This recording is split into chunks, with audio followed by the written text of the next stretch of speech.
This is Earth 4 billion years ago. There was no oxygen in the air. Molten lava flowed into an already poisonous sea. Hard to imagine, but this harsh environment was perfect for nurturing a miracle. Rain washed the necessary chemicals from the air, and lightning and ultraviolet radiation cooked these chemicals into an organic soup. And somehow, when the smoke cleared, there was something new, something amazing. A very, very special molecule with a graceful spiral shape. And it had talent. It could make copies of itself faster than it could be destroyed. This was the origin of life on Earth. And when this molecule learned to protect itself inside cell walls, life began to transform the planet. 3.5 billion years ago, cells learned how to directly use the sun's energy in the process of photosynthesis, and life grew exponentially. The oceans teemed with cyanobacteria, and layers of these microorganisms mixed with sediments became the world's first living structures, stromatolites. For more than 1 billion years, these 3-foot-high mounds marked the limits of life's progress. But more important than the mounds themselves was their waste, oxygen. These new gases, at first toxic to all life, gave rise to the ozone layer. Shielded for the first time from the sun's damaging ultraviolet rays, life became unstoppable.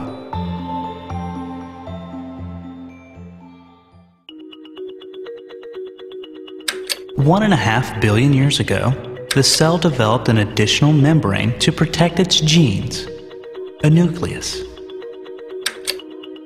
Now, life was so abundant that every drop of water teemed with organisms. 800 million years ago, the first multicellular organisms began to appear.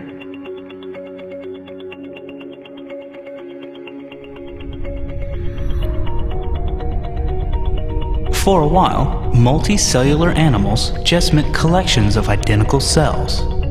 But gradually, these colonies began to have cells that were specialized for different purposes. The first multicellular animals that had specialized cells were sponges.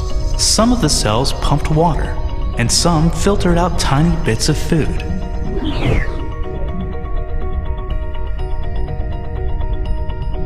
Anemones and their relatives had muscle cells and nerve cells. This enabled them to bend, stretch, and flex. But none of their great cell diversity enabled them to move. Staying put was a common trait back then.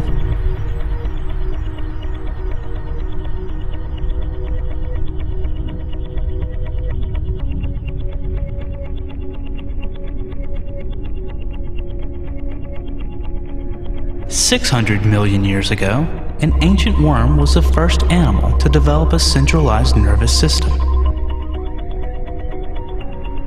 It had nerve cells that ran the length of its body, and a concentration of these cells at one end formed the first primitive brain.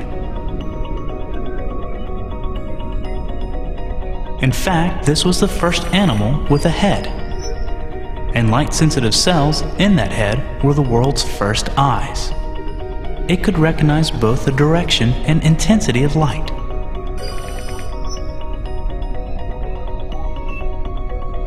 Since it could both see and move, this worm interacted with the world in a very different way.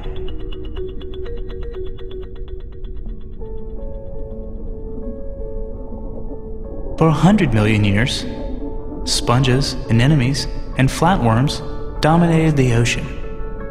Then, all of a sudden, if you can call 30 million years sudden, a huge variety of creatures appeared.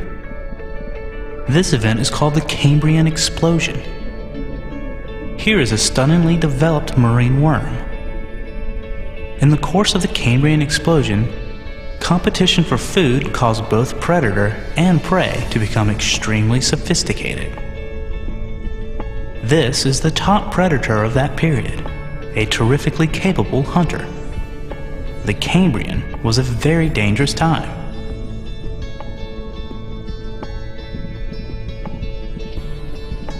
Only slightly lower on the food chain, another deadly predator prowled the ocean depths.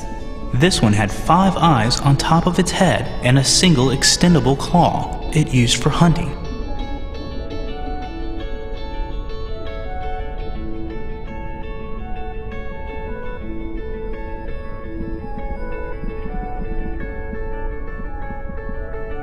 Every animal group alive today had its origin in the Cambrian.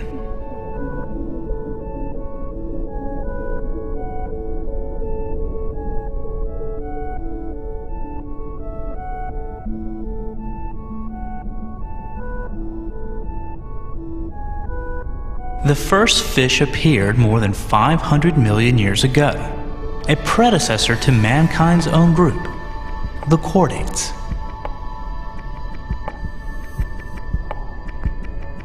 Fish quickly became a success story, getting faster and sleeker and far more numerous.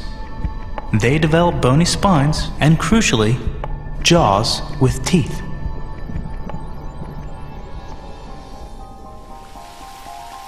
"400 million years ago, much of the earth was already covered in green.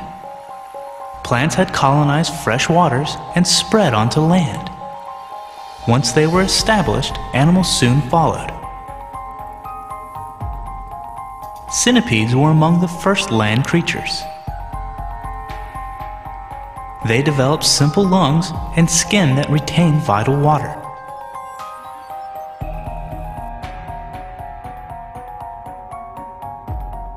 Scorpions, cousins of the horseshoe crab, also made an early move onto land.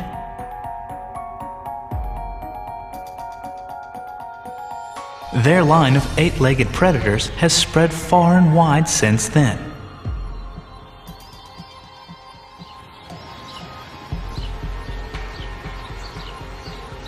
While the invertebrates were the first animals ashore, others were not far behind.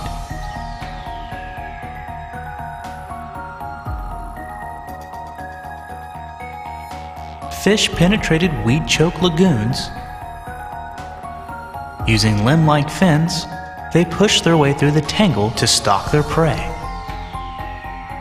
Fins became more and more like legs. The vertebrates were on the verge of a breakthrough.